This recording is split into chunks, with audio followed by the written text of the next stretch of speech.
سلام دوستای عزیزم، خیلی خوشحالم که با یه ویدیو دیگه در خدمتتون هستم. من شیرین هستم، روانشناس و تاروتخوان شما.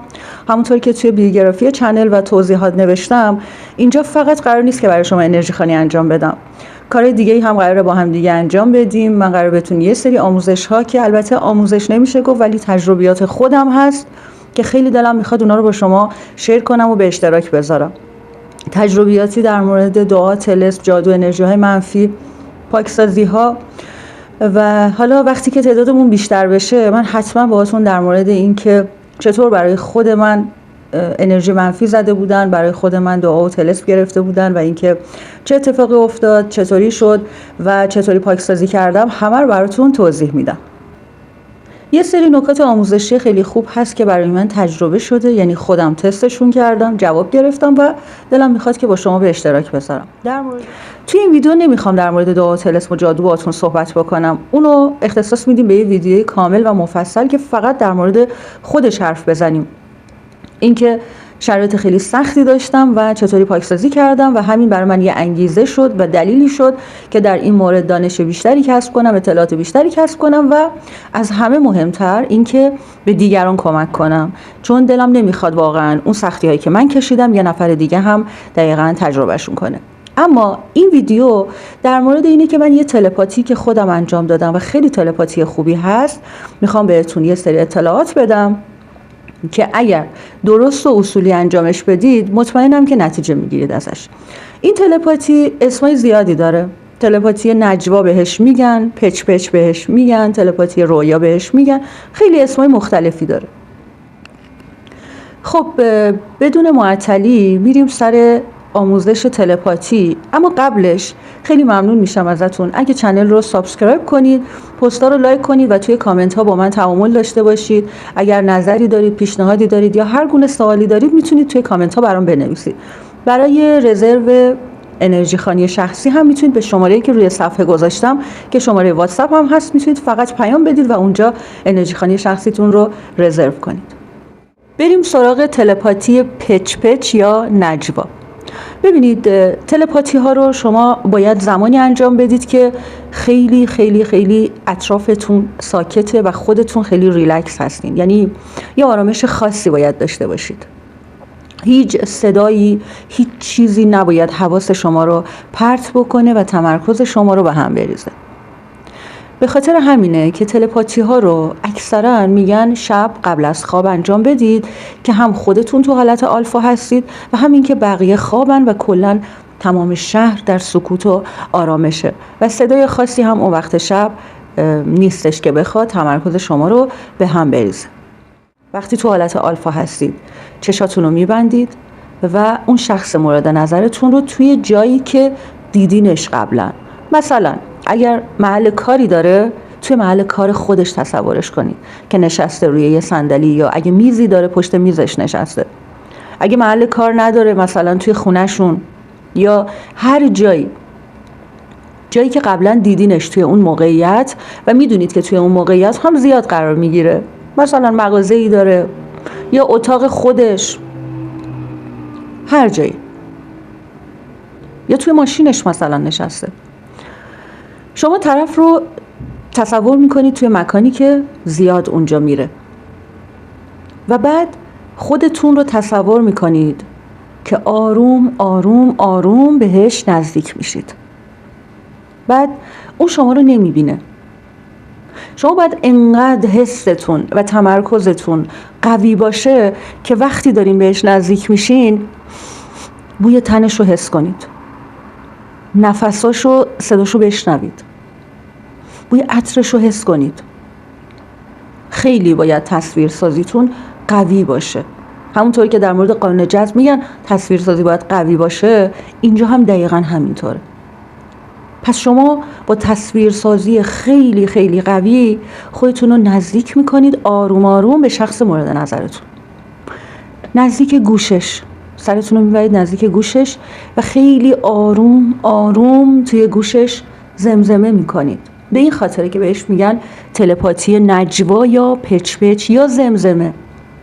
سرتون رو آروم نزدیک گوشش میکنید و توی گوشش حرفهایی که میخواین رو خیلی آروم آروم به صورت زمزمه میگید. مثلا تو دلت برای من خیلی تنگ شده، تو همین امروز به من زنگ میزنی، تو همین امروز به من پیام میدی چون دلت برای من خیلی تنگ شده، تو امروز میای پیش من، تو دوست داری که برگردی به من، دوست داری با من آشتی کنی، همین امروز چون خیلی دلتنگی گوشیتو بردار و به من پیام بده، گوشیتو بردار و به من زنگ بزن. و همینطوری کلماتی که دوست دارید بهش بگید برای اومدنش، برای زنگ زدنش، برای پیام دادنش، این کلمات رو به صورت آروم توی گوشش زمزمه میکنید و وقتی که حرفتون تموم شد خودتون رو کنار میکشید و آروم آروم ازش دور میشید و این رو میبینید کامل توی تصویر که اون طرف نشسته دقیقاً همون سر جاش تو مکان ثابت خودش و شما وارد شدید از در.